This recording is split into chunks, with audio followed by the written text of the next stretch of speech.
So I have quite the stack of books to get through that I read in June. I read 9 total. Most of them were rated a 3 and 4 star, but there were a couple standouts. The first book I read was Bridget Jones' The Edge of Reason. In May, I had finished Bridget Jones's Diary, and so I finished this up at the very beginning of June. This book This book is nuts. I am a big fan of the movies, but I don't know how much I like the books. I actually think I like this book better than the first one, and it's so much different than the movie. I think I love the movie, but I think I would have maybe preferred to see the more of a book version of this. Um, in the movie, she gets detained in Thailand because they think she's smuggling drugs, which does happen in the book, but there's a lot more going on between Darcy and Rebecca, who Bridget thinks he's having an affair with, and all this stuff. And the timeline is a little bit different, and there's just lots going on. Her mom is still very crazy. I'm glad she's not my mom. But yeah, it was really good. I did enjoy this, and I guess there are two two other books in by Helen Fielding about Bridget Jones. Bridget Jones's Baby and About a Boy, Mad About a Boy, which I've seen both of those movies and really liked them, so maybe I will try and read those as well.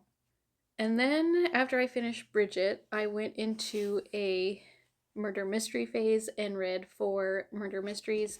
The first one I read was The Thursday Murder Club. This was our book club pick for the month. I picked this one. I really enjoyed it. I don't think I've read a murder mystery with so many potential murderers and suspects as this one. I think it hits every single one of the people that you might suspect to do it, and the ending was still a surprise. So it was really good. I have not seen the Netflix movie yet. Hopefully soon. My husband read this as well, and he enjoyed it. And um, there was there's a lot of fun inside jokes. So definitely recommend this one, and I will most definitely be reading the other ones in the series. Then I read Shady Hollow, which this one I found at a community sale and paid like $3 for it. The cover is beautiful and very cutesy. The story, however, was a little bit too cute and not enough depth to it. I think the cover art is unfortunately better than the actual story.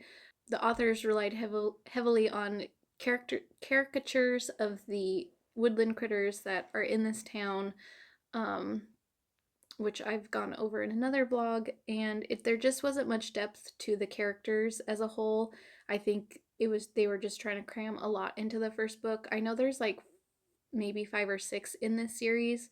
I'm hoping if I try and read one of the other ones, there will be a little bit more to the story, because in this one we were introduced to the characters, so hopefully the authors can expand on the characters as well as like the town and more to the backstory instead of just like the murder plot. And I also found it was really hard to pick up. Like, I only wanted to read a few chapters at a time before I got bored with it and had to put it down, which is usually not how I feel when reading, so it was just okay. Then I read 2 Murder She Wrote, Margaritas and Murder, and Murder at the Powderhorn Ranch. This one, I got these both at a thrift store. This one was not very good. I feel like it's very stereotypical of when Americans go to Mexico and build like a second life there, and I didn't like it. It was kind of cringy.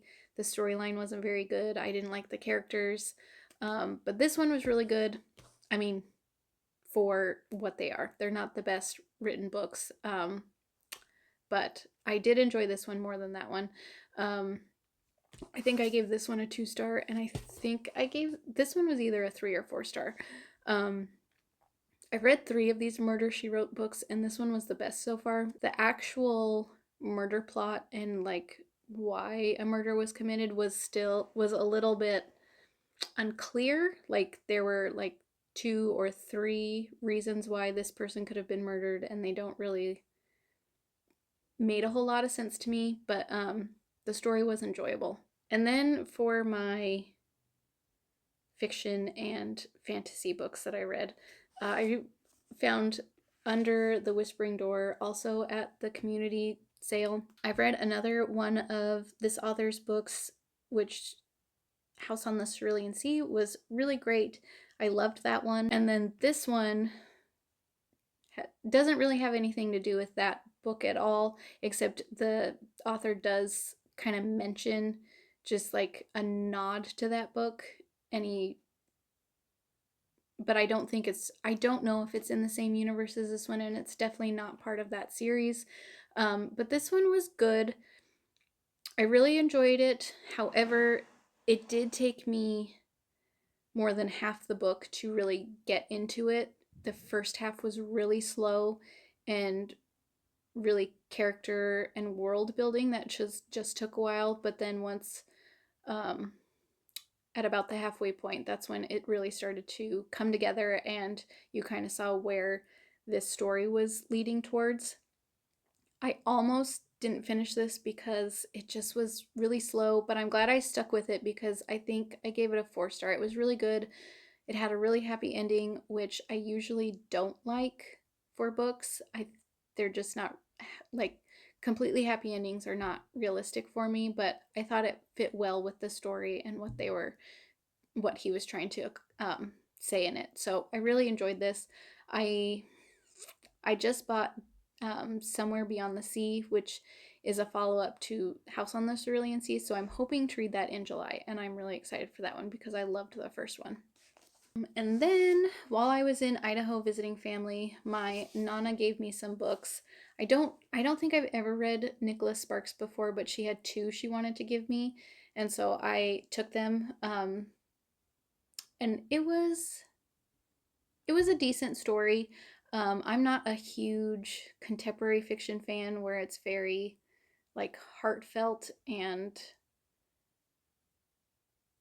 inspiring. Those are not the books I lean towards. And the plot was very similar to something else I had read. What was it?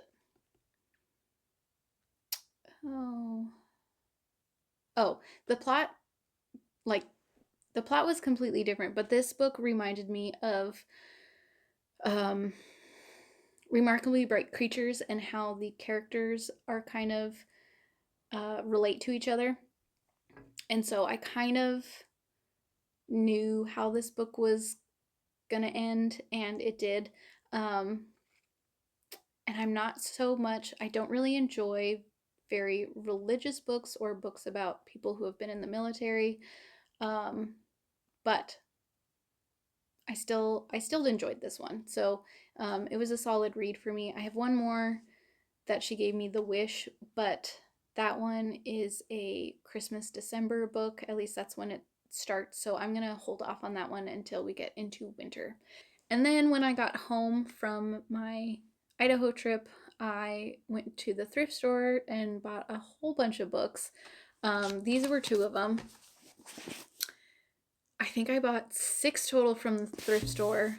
Then I went to a bookstore and bought 4 more, and then we went to a little free library and I found 3 more for me and 4 for my nana for her birthday coming up. So I kind of went on a book buying binge that day. This all happened in a day, and I kind of felt guilty about it, but then I realized I really didn't spend that much money, so it was okay. But this one was really cute. It's a YA book about a girl who her mom passes away and she goes and lives with her father that lives in Italy, and they like everyone wants her to end up living there and make a whole new life for herself, but she's still grieving her mom and she has never met her dad. She didn't even know he existed and isn't even sure that he is her dad. So it's like it was a really interesting read.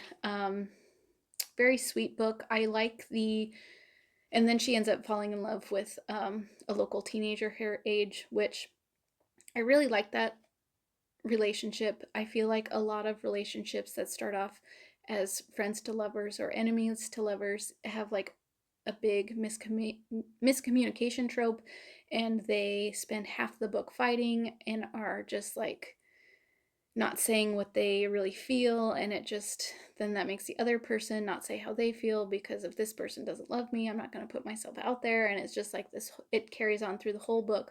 This was not like that. um it was a really sweet relationship, and I really appreciated that. There's also two more books in this series that follow two other young women growing up and finding their way in the world. So I think I will definitely look out for the other two of this because I really enjoyed this one. And then the last book I read was Book Lovers by Emily Henry. I've only read one other book by her, Happy Place, and I didn't really like it. So I was a little hesitant to read this one, but I really enjoyed it. This one had a very similar relationship feel to Love and Gelato, in that in this one they started out enemies to lovers, but they weren't true enemies, which I really don't like when they're like true enemies where it's toxic and then the author just justifies toxic behavior and then they fall in love somehow. There was no toxic behavior between them. They communicated really well, just like this one. She does go on a couple dates with some locals, but she's upfront about it, and she like you can tell she's not into it at all with these other people, and like there's no side romances that hurt um, the male character. They're very open, communicative, and it was a really nice story. Again, I usually don't like books where it's like a huge miscommunication throughout the entire thing and you just like want to shake them and say just shut up and tell them how you really feel. This one was not like that, which I really enjoyed. The other part that I really enjoyed is it wasn't just a love story, it was also a story about two sisters that are growing apart. The sister's mom also passed away when they were young, similar to this one. And the older sister feels like she has to protect the younger sister, and the younger sister feels like she can't do anything without the older sister trying to protect her. And so they're trying to finally re reconstruct their roles that they've built in their family. And so it was really lovely. I definitely want to read a couple more of Emily Henry's books. I think I have one on hold at the library. So I'm really excited to read more from this author. But overall, I had a good reading month. I did not plan to read as many as I did. I'm not sure how I read that many. Um, but next month I have some bigger books, so I think I will probably only end up reading a couple. But I'm excited for. I'm gonna try and read Dune this month in July. We will see. It's a huge book and it's a little daunting to look at on my shelf, so I'm gonna try and pump myself up to start that one soon. And I also have the second of the Dungeon Crawler Carl books. My aunt bought it for me while I was in Idaho, and I'm really excited to start it. Um, so yeah, I have a couple books that I'm really looking forward to next month. Otherwise, I hope you've enjoyed this. I'd really like to know if there's any fun summary books that you would recommend or have really enjoyed recently. Um, and as always, thank you for being here, and I will see you next week for another video. Otherwise,